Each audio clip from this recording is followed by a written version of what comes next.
कृष्ण कन्हैया लाल की, बांके बिहारी लाल की। अम्मा जी मने मन खूब गैयार हुई है, कहे कल भवानी तक जाए हम कथे सुने नहीं, कथा सुनने आना चाहे बैठ के खूब नींद पूरी करना है।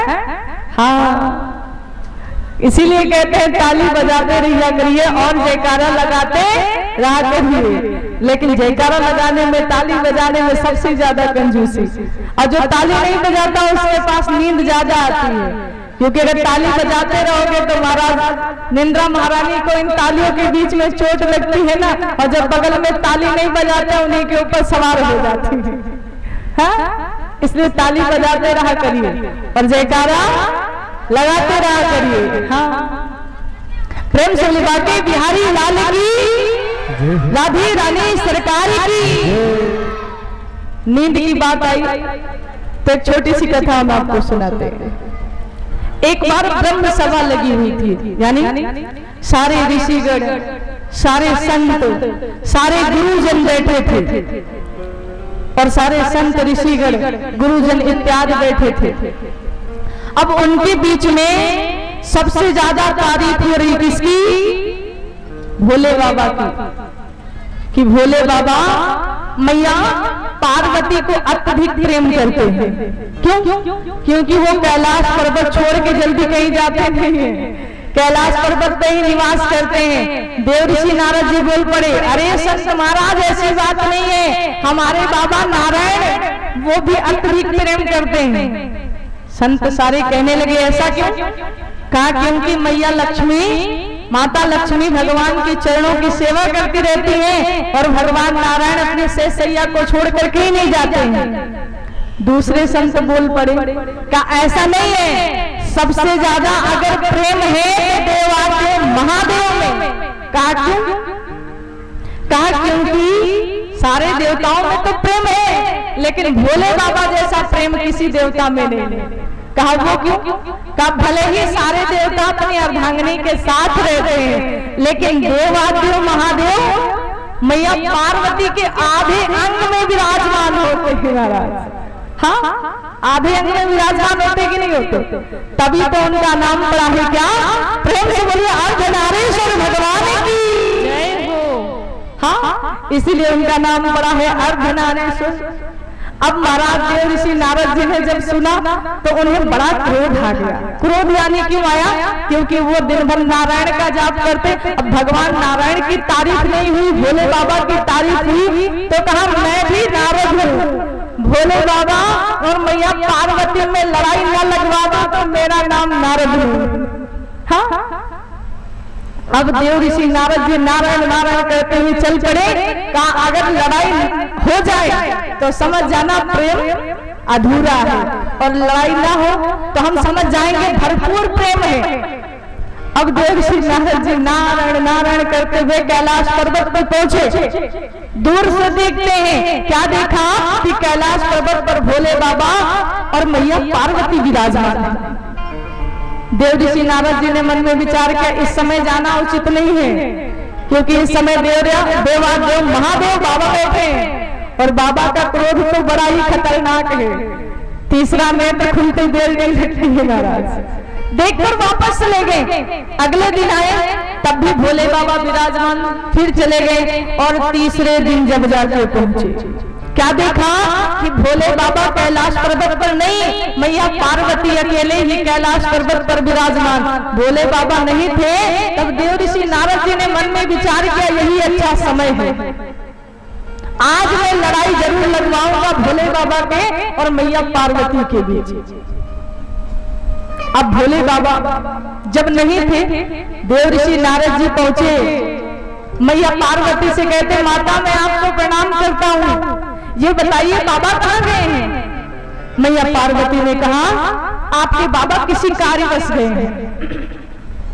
देव ऋषि नारद जी ने कहा अच्छा माता, हमने सुना है कि बाबा आपसे बड़ा प्रेम करते हैं और भोले बाबा अत्यधिक आपसे प्रेम करते हैं। पहले देव ऋषि नारद जी ने खूब तारीफ किया महाराज, हाँ खूब तारीफ का पुल बांध दिया कि मैया बाबा आपसे बड़ा प्रेम करते हैं, मैया बाबा आपका बड़ा कहना मानते हैं, मैया बाबा आपको छोड़ के नहीं जाते। अब मैया पार्वती बड़ी प्रसन्न हो गई। अरे देव ऋषि नारद तुम तो सत्य कह रहे हो, मेरे स्वामी हमसे कोई बातें नहीं छिपाते, हमसे बड़ा प्रेम करते हैं महाराज। अब देव ऋषि नारद जी कह रहे हैं अब इसी बीच में थोड़ा बोलना चाहिए क्योंकि अब तारीफ का पुल बहुत बड़ा बन चुका है। भोले बाबा, देव ऋषि नारद जी ने कहा भोले बाबा आपसे प्रेम तो बड़ा करते हैं लेकिन हमें लगता है कुछ बातें आपसे छिपाते हैं। मैया पार्वती ने कहा देव ऋषि नारद क्या कह रहे हो? देव ऋषि नारद जी ने कहा हाँ माता, बाबा आपसे कुछ बातें छिपाते हैं। कहा बाबा हमसे तो कोई बातें नहीं छिपाते। देव ऋषि नारद जी ने कहा अरे माता मालूम है? कहा क्या? कहा अच्छा ये बताइए जो बाबा के गले में मुंडों की माला पड़ी है ये किसके मुंड है?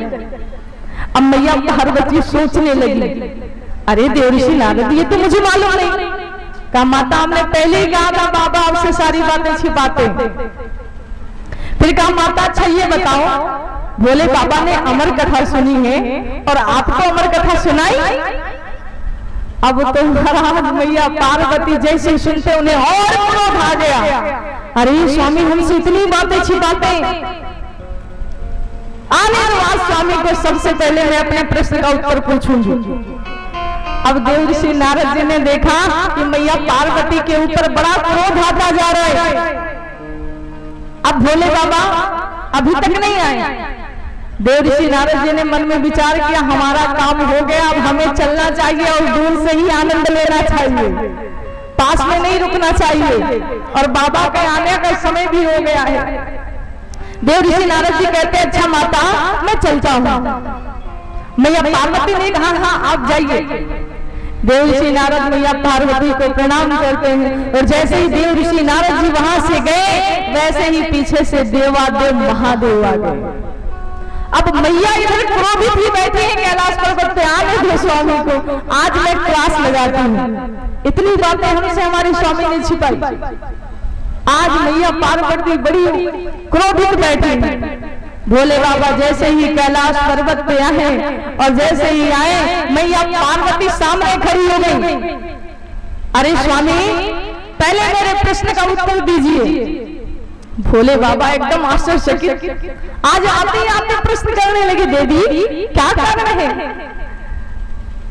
मैया पार्वती ने कहा ये बताइए कि आपके गले में जो मुंडों की माला है ना ये किसके मुंड है? भोले बाबा कहते देवी यहाँ पर कोई आया था क्या?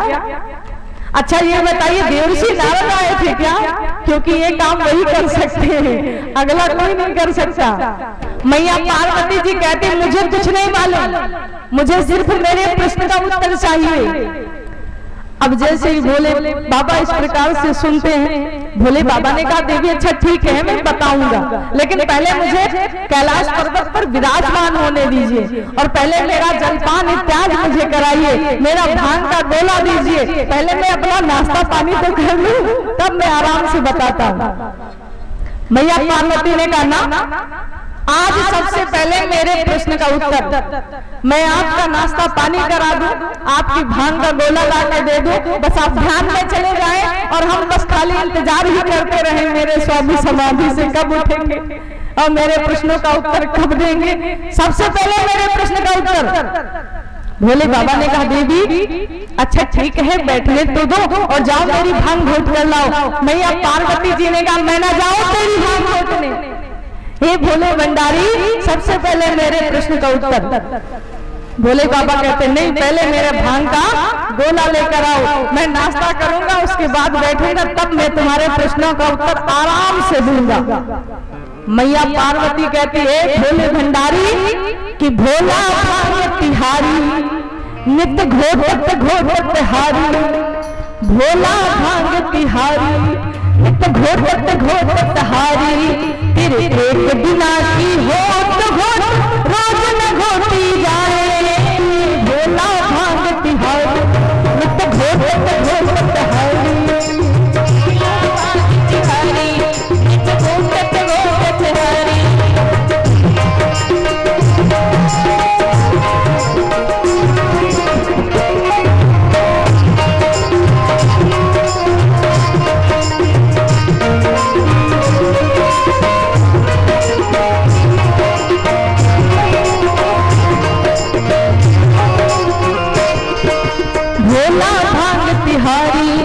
नित्य घोटत घोटत हारी, मेरे दोनों हाथ दुखाए तेरी एक बिना की हो तो घोटो रोज न घोटी जाए, भोला भांग तिहारी नित्य घोटत घोटत हारी, भोला भांग तिहारी नित्य घोटत घोटत हारी, भोला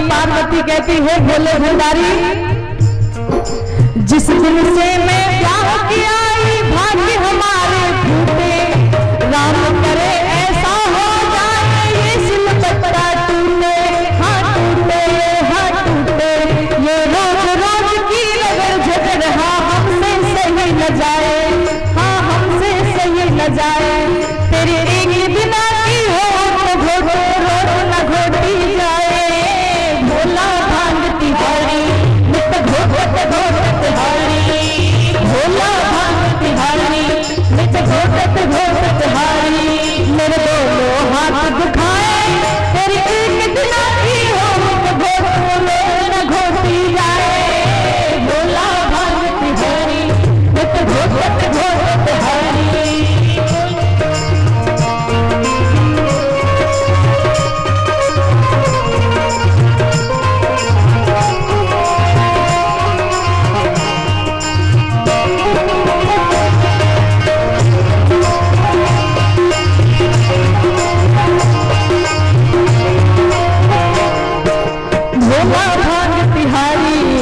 घोटत घोटत हारी, भोला भांग तिहारी नित्य घोटत घोटत हारी।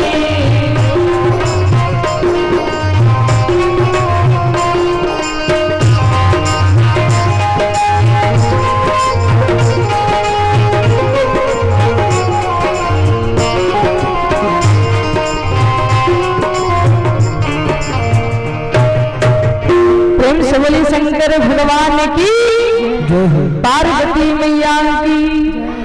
तो महाराज जैसे ही मैया पार्वती ने हट ठान लिया, हट समझ रहे, जैसे एक पुत्र अपने पिता के सामने हट ठानता है, पिता चाहे पुलिस हो चाहे इंजीनियर हो, अगर बेटे ने हट ठानी है तो पिता को बेटे के आगे घोड़ा बनना पड़ेगा, हाँ बनना पड़ेगा कि नहीं बनना पड़ेगा। तो आज मैया पार्वती जी ने हट ठानी है भोले बाबा से, और जब हट ठान ली तो भोले बाबा ने कहा देवी ठीक है हम तुम्हारे प्रश्नों का उत्तर दे रहे हैं। पहला प्रश्न, जो मेरे गले में मुंडों की माला है ना, ये आपके ही मुंडे हैं। मैया पार्वती ने कहा ये कैसे? भोले बाबा ने कहा क्योंकि जब आप अपने शरीर को छोड़ती हैं तो आपका मुंड मैं अपने गले में धारण कर लेता हूँ। मैया पार्वती ने कहा अच्छा तो मैं अपने शरीर को छोड़ती हूँ और आप नहीं छोड़ते। भोले बाबा ने कहा मैं अमर हूँ, मैंने अमर कथा सुनी है। मैया पार्वती जी ने कहा दूसरा प्रश्न तो मेरा यही था कि आपने अमर कथा सुनी तो मुझे अमर कथा क्यों नहीं सुनाई? अब भोले बाबा कहते हैं अमर कथा भी सुनानी पड़ेगी। अब भोले बाबा ने मन में विचार किया, हो सकता है नारियों की जब मैं बुराई करूं तो मैया पार्वती को क्रोध आ जाए, और जब क्रोध आ जाएगा तो हमको अमर कथा नहीं सुनानी पड़ेगी। भोले बाबा ने कहा देवी सुनो, नारियों को अमर कथा नहीं सुनाई जाती। मैया पार्वती ने कहा क्यों? कहा क्योंकि नारियों में बड़े अवगुण होते हैं। कहा कौन से अवगुण? कहा जहां अगर नारियों की कोई बात बता दी जाए नारियों को तो उनमें हजम नहीं होती है। ये हम नहीं कह रहे महाराज क्योंकि हम तो नारी है, हम क्यों कह रहे? भोले बाबा कह रहे मैया पार्वती से। क्यों कह रहे हैं? ताकि अमर कथा ना सुनानी पड़े। भोले बाबा कहते हैं कि अगर नारियों की कोई बात नारियों को बता दी जाए तो उनको हजम नहीं होती है। जब तक वो किसी को बता ना दे। और जहां पर 2-4 लोग बैठती है ना, तो उस जगह पे क्या होता है, अगर ज्यादा से ज्यादा 1 घंटे से 2 घंटा हो गया तो लड़ाई झगड़ा जरूर होता है। हाँ, भोले बाबा ने नारियों की खूब बुराई की, और जब नारियों की बुराई की मैया पार्वती सुनती जा रही, सुनती जा रही, सुनती जा रही, फिर कहती हैं स्वामी अब हो गया, अगर अब हो गया हो तो चलते हमें अमर कथा सुनाइए। भोले बाबा ने कहा मैंने इतनी मेहनत कर डाली बुराई करने में और इनके ऊपर कोई असर ही नहीं पड़ा। मैया पार्वती भी जानती है क्या कि अगर किसी से कुछ लेना है महाराज तो बड़ी प्रेम से लेना पड़ेगा। अगर मैया पार्वती क्रोधित हो जाती या उनको क्रोध आ जाता तब तो हाथ से अमर कथा निकल जाती महाराज, निकल जाती कि नहीं? हाँ, इसलिए मैया पार्वती आज शांत है। अगर किसी से कुछ लेना है ना, कुछ लेने जाना होता है तो बड़ी शांति से मांगना पड़ता है, नहीं तो महाराज कुछ मांगने जाओ अगला कह दे अरे भैया मेरे घर पे नहीं है, जाओ दूसरे क्या देखे। तुम भी कह रहे देना हो तो ज्यादा नाटक ना दिखाओ, तो अगले अगर देना भी होगा तब भी नहीं देगा। अगर वही चीज प्रेम से अरे भैया देख लो रखा हो तो दे दीजिए, हमारा काम बन जाएगा, और जब तुमको जरूरत पड़ेगी तो हम भी दे देंगे, तब महाराज अगला 2 बार सोचेगा और दे देगा। मैया पार्वती ने मन में विचार किया अगर मैं क्रोध करूंगी, बाबा नारियों की बुराई कर रहे हैं, तब तो हमारे हाथ से अमर कथा निकल गई। इसलिए कहती है स्वामी मुझे बुरा नहीं लगा और आप चलिए हमको अमर कथा सुनाइए। भोले बाबा जान गए कि आज तो अमर कथा सुनकर ही देवी मानेंगी। भोले बाबा चल पड़े मैया पार्वती को लेकर कहा एक जंगल में, और जाकर पहुंचे वट वृक्ष पेड़ के नीचे। और जब वट वृक्ष पेड़ के नीचे पहुंचे भोले बाबा ने 3 बार ताली बजाई, और जब 3 बार ताली बजाई तो उस जंगल में जितने भी पशु पक्षी कीड़े मकोड़े जो भी थे सब उस वन को छोड़कर भाग गए। क्यों भाग गए? क्योंकि भोले बाबा ने ऐसी अपने माया अपनी ऐसी कृपा की, क्योंकि वहां पर होने जा रही है अमर कथा। अगर सब अमर कथा सुन लेते तो सब अमर हो जाते। इसलिए भोले बाबा ने 3 बार ताली बजाई और उस जंगल में जितने भी पशु पक्षी कीड़े मकोड़े जीव जंतु जो भी थे सब वन को छोड़कर भाग गए। भोले बाबा एक वट वृक्ष पेड़ के नीचे बैठे और मैया पार्वती से कहा ठीक है देवी मैं आपको अमर कथा सुनाने जा रहा हूँ। सूत जी कहते हैं संताद ऋषियों से क्या भोले बाबा ने जो मैया पार्वती को अमर कथा सुनाई है ना, इसको यहाँ पे गुप्त में रखा है, दर्शाया नहीं है, इसे गुप्त में रखा है क्योंकि ये अमर कथा है। इसलिए भोले बाबा ने सूत जी महाराज कहते हैं संताद ऋषियों से कि जो भोले बाबा ने अमर कथा सुनाई है मैया पार्वती को, इस कथा को यहाँ पर गुप्त में दर्शाया है। जब भोले बाबा बैठ गए आसन लगाकर मैया पार्वती को समझाया कि देवी जब मैं अमर कथा सुनाऊंगा तो हुकारी भरती रहना, हूँ स्वामी कहती रहना, क्योंकि जहाँ पर दान पुण्य होता है, जहाँ पर कथा भागवत होती है, जहाँ पर भजन संकीर्तन होते हैं, वहां पर महाबली जो बहुत बड़ी बलवान है निंद्रा महारानी जिनका नाम है, वो कूद कर आगे आगे चलती है। हाँ, क्योंकि जहाँ पर कथा भागवत होती है बच्चे अगर पढ़ाई करने लगे किताब खुली रह जाती है और वो सो जाते हैं, और कहीं महाराज अगर फोन में मूवी देखने लगे, गेम खेलने लगे तो महाराज पूरी रात बीत जाएगी, नींद नहीं आएगी। क्या आएगी? नहीं आएगी। इसलिए जहाँ पर धर्म का कार्य होता है वहां पर निंद्रा महारानी आगे आगे कूद कर चलती है। भोले बाबा ने समझाया देवी इसलिए आप इस बात को ध्यान देना कि हुकारी भरती रहना, ताकि मुझे पता चले कि आप कथा को सुन रही हैं।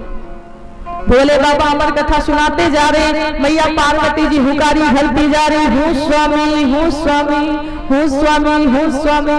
लेकिन महाराज जैसे ही आधी कथा हुई वैसे ही निंद्रा महारानी का आगमन हो गया, और जैसे ही निंद्रा महारानी का आगमन हुआ वैसे ही निंद्रा महारानी मैया पार्वती के ऊपर सवार हो गई।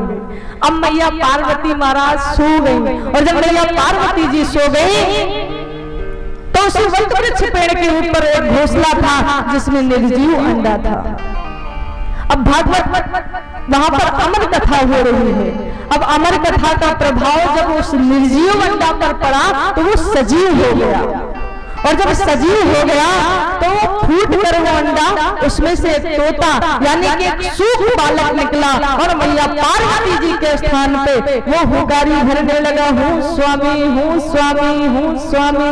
भोले बाबा अमर कथा सुनाते जा रहे और वो सूक्ष्म बालक हुकारी भरता जा रहा है। भोले बाबा ने जब अमर कथा को पूर्ण किया, विराम दिया, और भोले बाबा ने जब नेत्रों को खोला और भोले बाबा ने जब मैया पार्वती जी को देखा तो क्या देखा, मैया पार्वती तो सो रही है। भोले बाबा को क्रोध आ गया, देवी मैंने आपको पहले ही अचेत किया था। फिर भोले बाबा को याद आया अगर देवी सो गई थी तो ये हुकारी कौन कर रहा था, और क्रोध आ गया। भोले बाबा अपने त्रिशूल को उठाए और खड़े हो गए, तो कौन मुझसे छिपकर मेरी अमर कथा को सुना है, अगर तू सामने आ जाए तो मैं तेरा वध कर दूं। भोले बाबा ने जैसे तेजी से गर्जना की, अब वो सूक्ष्म बालक जो तोता बैठा था उस घोंसले में, वो भगवान की ऐसे गर्जना को सुनकर उड़ के भगा महाराज। और जब उड़कर भगा, भोले बाबा को क्रोध आ गया। भोले बाबा ने पीछे से अपने त्रिशूल को छोड़ दिया, आगे आगे वो सूक्ष्म बालक भाग रहा है, पीछे से वो त्रिशूल पीछा कर रहा है। अब वो सूक्ष्म बालक भागता जा रहा, 3 लोग 14 भुवन चक्कर लगा रहा है, सारे देवताओं के पास जा रहा है, कोई मेरी मदद करे, कोई मेरी मदद करे, कोई मेरी मदद करे। महाराज जब राक्षस आते हैं भक्त को परेशान करने, दैत्य आते हैं भक्तों को परेशान करने, तब तो भगवान आ जाते हैं बचाने। अब जब भगवान ही जा रहे हैं पीछे, और वो भी कोई और नहीं, देवादेव महादेव 3 नेत्र वाले, इनसे कौन दुश्मनी मोल लेने आए, कोई सामने नहीं आया बचाने। महाराज चक्कर लगा डालते हैं, त्रिशूल पीछा कर रहा है। अब वो तोता भागते भागते कहां पहुंचा, सूत जी महाराज कहते शंकादिशों से कि व्यास जी की पत्नी है जिनका नाम है अरुणी। प्रातः जब सुबह सोकर सब लोग उठते तो खूब बढ़िया जमघाई लेते, खूब बड़ा बड़ा मुंह कर करके। अब वो अरुणी सुबह के समय सो के उठी और जमघाई ले रही थी, और जब जमघाई ले रही थी वो तोता उड़ता उड़ता पहुंचा और अरुणी के मुख के द्वारा सीधे गर्भ में चला गया। अब देव आदेव महादेव जी जब पहुंचे, आवाज लगाते हैं। व्यास जी महाराज जैसे देव आदेव महादेव को देखते हैं, हे देव आदेव महादेव मैं आपको प्रणाम करता हूँ, और दर्शन भी दिया तो इतने क्रोधित रूप में, इतने विकराल नेत्र में। हाँ, भोले बाबा ने कहा है व्यास जी आपके घर में मेरा चोर घुसा है। व्यास जी ने जैसे सुना वो हंसने लगे, वो मुस्कुराने लगे। क्यों मुस्कुराने लगे? व्यास जी ने मन में विचार किया कि कैलाश पर्वत को चुराने के अलावा है ही क्या महाराज, भांग धतूरा भस्मी, ना तो वहां सोना ना तो वहां चांदी, आखिर चोर चुरा के क्या लेके आया है। व्यास जी महाराज हंसने लगे, कहते हैं हे देवादेव महादेव अगर उस चोर ने आपके कैलाश पर्वत पे थोड़ी सी भांग चुरा ही ली तो इतना बड़ा थोड़ी ना कोई पाप कर दिया, छोड़ दो। भोले बाबा ने कहा नहीं, उसमें बहुत बड़ा चोर है, उसने मेरे साथ में छल किया है। व्यास जी महाराज कहते अरे आपके कैलाश पर्वत पे चुराने के अलावा है ही क्या, जो इतने क्रोधित होकर चले आए पीछा करते हुए। भांग धतूरा भस्मी, इसके अलावा क्या है? भोले बाबा ने कहा ना उसने मेरी भांग चुराई, ना उसने मेरी धतूरा, ना उसने मेरी भस्मी, अरे उसने तो मेरी अमर कथा चुपके से सुनी है, वो दंड के भागीदार है, उसने मुझसे छल किया है। व्यास जी महाराज जैसे सुनते हैं फिर से मुस्कुराए। क्यों मुस्कुराए महाराज? अब व्यास जी महाराज इसलिए मुस्कुराए कि अगर इसने अमर कथा चुरा ली है, इसका मतलब चोरी से अमर कथा सुन लिया है, और अगर अमर कथा इसने चोरी से सुन लिया है तब तो ये अमर हो गया, तब भी पीछे चल गए। अब तो उसका कुछ नहीं कर सकते ना, क्योंकि वो अमर हो गया है। और जब अमर हो जाता है, अगर वो कथा को सुनकर अमर हो गया है, तो भोले बाबा मान लो अपनी शक्तियों से उसे मार भी देते हैं, तो अमर कथा को कोई मानेगा कि कोई मानेगा? नहीं मानेगा कि अमर कथा को सुनकर भी उसकी मृत्यु हो गई। कोई नहीं मानेगा। व्यास जी महाराज मुस्कुरा रहे हैं, कहते हे देव आदेव महादेव, इसीलिए आपके भक्त आपको भोला कहते हैं। क्या कहा? इसीलिए आपके भक्त आपको भोला कहते हैं। देवादेव महादेव कहते हैं क्यों? अब क्या हुआ? व्यास जी महाराज कहते हैं हे देवादेव महादेव, जिसको आप मृत्युदंड देने जा रहे हो ना, वो तो अब अमर हो चुका है, उसने अमर कथा सुन ली है। आप उसे मृत्युदंड नहीं दे सकते हैं, और अगर आप मृत्युदंड दे भी देंगे ना तो आपकी अमर कथा को कोई नहीं मानेगा, अमर कथा को कोई नहीं जानेगा। अब देवादेव महादेव को जब याद आया, अरे व्यास जी महाराज आप तो सत्य कह रहे हैं, उसने तो अमर कथा सुनकर वो तो अमर हो चुका। व्यास जी ने कहा तो फिर आप कैसे मृत्युदंड देंगे? देवादेव महादेव कहते हैं ठीक है, लेकिन जब मैं इसको लेने आऊंगा, 1 महीने बाद इसे मैं लेने आऊंगा, और ये जब जन्म लेगा ये प्रकांड विद्वान होगा। ऐसा कहकर देवादेव महादेव वहां से दंडित हो गए, अपने स्थान पे चले गए। धीरे धीरे करके 1 नहीं 2 नहीं 3 नहीं, जब भी आते हैं बालक ने जन्म नहीं लिया। क्यों नहीं जन्म लिया? क्योंकि गर्भ के अंदर उसे प्रतिदिन भगवान के दर्शन होते हैं। भोले बाबा 1 महीना पूरे होने पर जैसे लेने आते हैं, तो भी इधर बालक ने जन्म ही नहीं लिया। क्यों नहीं लिया? क्योंकि वो जो सूख बालक है, जो अरड़ी के गर्भ में पल रहा है, उसको गर्भ में भगवान के प्रतिदिन दर्शन होते हैं। धीरे धीरे करके 16 महीने व्यतीत हो गए महाराज। व्यास जी महाराज कहते हैं, गर्भ के पास बैठ गए, कान लगा के, हे बालक तुम जन्म ले लो, तुम जन्म क्यों नहीं ले रहे हो? गर्भ के अंदर से आवाज आई, क्योंकि मैं जब बाहर आऊंगा तो इस मोह माया में जकड़ जाऊंगा, और मुझे गर्भ के अंदर प्रतिदिन भगवान के दर्शन होते हैं, और मैं बाहर नहीं आऊंगा। व्यास जी महाराज समझाते कि गर्भ के अंदर अगर तुम प्रभु के दर्शन कर रहे हो और तुम्हारी माँ को इतना कष्ट हो रहा है, वो तो व्यर्थ है। कहा ठीक है। तब तक देवादेव महादेव आ गए। कहा हे बालक, हे पुत्र तुम जन्म ले लो, जन्म क्यों नहीं ले रहे हो? गर्भ के अंदर से आवाज आई, ठीक है मैं एक शर्त पे जन्म लूंगा। कहा कौन सी शर्त? गर्भ के अंदर से उस बालक ने आवाज लगाया कि जब तुम इस अपनी मोह माया को रोकोगे तब मैं जन्म लूंगा। भोले बाबा कहते अरे तुम्हें मालूम है जब मैं इस मोह माया को रोकूंगा तो क्या हो सकता है?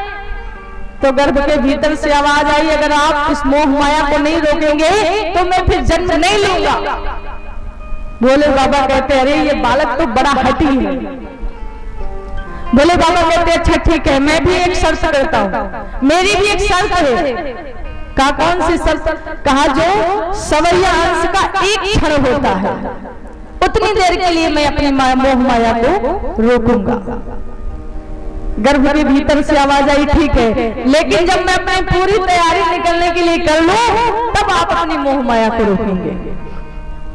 सवैयांश का जो एक क्षण होता है उतनी देर के लिए भोले बाबा ने अपनी मोह माया को रोका, और जैसे मोह माया को रोका वैसे ही उस बालक ने जन्म ले लिया।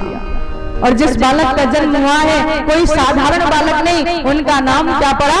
प्रेम से बोलो सुखदेव जी महाराज की, वृंदावन बिहारी लाल की। सुखदेव जी महाराज का जन्म हुआ, नाम समेत सीधे वो वन को चले गए और भगवान के भजन करने लगे। प्रेम से बोलिए वृंदावन बिहारी लाल की, राधे रानी सरकार की, कृष्ण कन्हैया लाल की। आइए समय भी हो गया है, 2 बार भगवान का नाम और कल्याणी जी की ओर से एक भजन आप सभी भक्त सुनेंगे। उसके बाद भगवान की पावन आरती, और सभी भक्त भगवान को आरती को करेंगे, आरती को प्रणाम करेंगे, उसके बाद अपने घर को प्रस्थान करेंगे। प्रेम से बोलिए बांके बिहारी लाल की, राधे रानी सरकार की। भोले बाबा, आइए 2 बार भोले बाबा के नाम का संकीर्तन। आइए 2 बार सभी लोग मिलकर ताली बजाएंगे। सबसे ज्यादा भोले बाबा को क्या पसंद है?